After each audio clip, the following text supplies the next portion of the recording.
Welcome to LinguaWire English A2. Today, we have two stories. One about many buildings destroyed in southern Lebanon, and the other about a big fire at an Australian oil refinery. Please follow us to practice your English every day with the latest episode. For transcripts and comprehension quizzes, visit linguawire.com.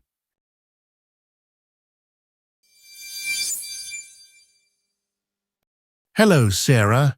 Thank you for joining us. You are LinguaWire's world correspondent. Can you tell us what happened in southern Lebanon? Hello, Daniel. Since March 2nd, more than 1,400 buildings in southern Lebanon have been destroyed. This is because of Israeli demolitions and airstrikes. The damage is very big. What is new today about this situation? Today we have new satellite images and videos. They show the scale of the destruction clearly. The images prove how many buildings are gone. Why did Israel decide to destroy these buildings? Israel's Defense Minister, Israel Katz, ordered faster destruction on March 22nd. He said it is part of a campaign against Hezbollah, a group fighting Israel. They want to stop Hezbollah's military activities near the border. Why does this matter to people outside Lebanon? It matters because many people lose their homes and safety. Also, experts say this destruction may be a war crime. That means it could be against international law. This is a serious issue for the world. What could happen next in this conflict? The situation could get worse if fighting continues. More buildings might be destroyed. There could be more problems for civilians who live there. Is there anything surprising or unusual in this story? Yes. The destruction covers a large area, about 40 kilometers from the border. Also, the Israeli army told people to leave their homes in stages, starting March 2nd. This shows a big planned operation. How did the Israeli army warn people to leave? At first, they told people near the border to leave on March 2nd.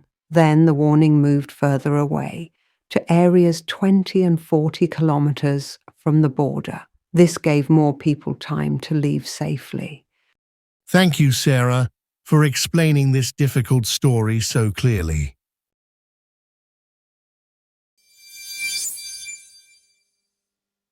Now I am with Emily, LinguaWire's energy correspondent. Emily, what happened at the Australian oil refinery? Hello, Daniel. A big fire started at Viva's Corio oil refinery near Melbourne on Wednesday night. The fire burned for 13 hours before firefighters put it out on Thursday. What is new today about the fire and the refinery? The fire is out, but the refinery is only working partly now. The fire damaged 2 petrol production units. This means less petrol can be made for now. Why is this fire a problem for Australia? This refinery makes half of Victoria's fuel and 10% of Australia's fuel. The country already has fuel problems because of a global oil crisis. The fire makes these problems worse. What is the government saying about this situation? Energy Minister Chris Bowen said the fire is not great timing. He is working closely with the company to understand the impact and find solutions. What caused the fire? Fire Rescue Victoria said the fire started because of equipment failure. They will investigate to find out more details. Is there any other interesting detail about the refinery? Yes. The refinery processes about 120,000 barrels of oil every day. It also employs over 100 people. Luckily, no one was hurt during the fire. How many workers were at the refinery when the fire started? There were dozens of workers on site. All of them were safely evacuated before the fire grew. This was very important to keep people safe. Thank you, Emily, for this clear update on the fire and fuel situation.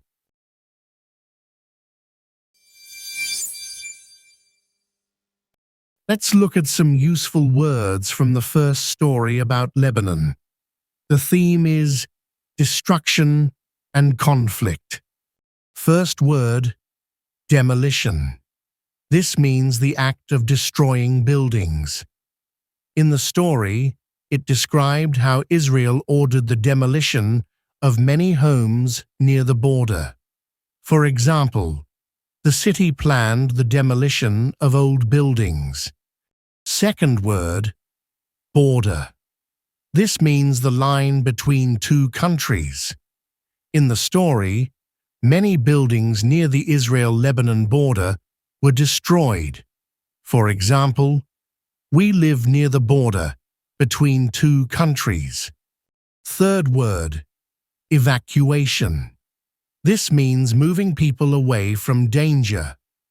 In the story, the Israeli army ordered civilians to evacuate their homes near the border. For example, the school made an evacuation plan for emergencies. Now, for the second part, let's learn a useful phrase from the second story about the fire. The phrase is not great timing. This phrase means something happened at a bad or difficult time. People use it when a problem comes when things are already hard. For example, the car broke down. Definitely not great timing. Or, you called me during dinner. Not great timing. Use this phrase when you want to say something happened at the wrong moment. It helps show that the timing made the problem worse. That is all for today's language recap.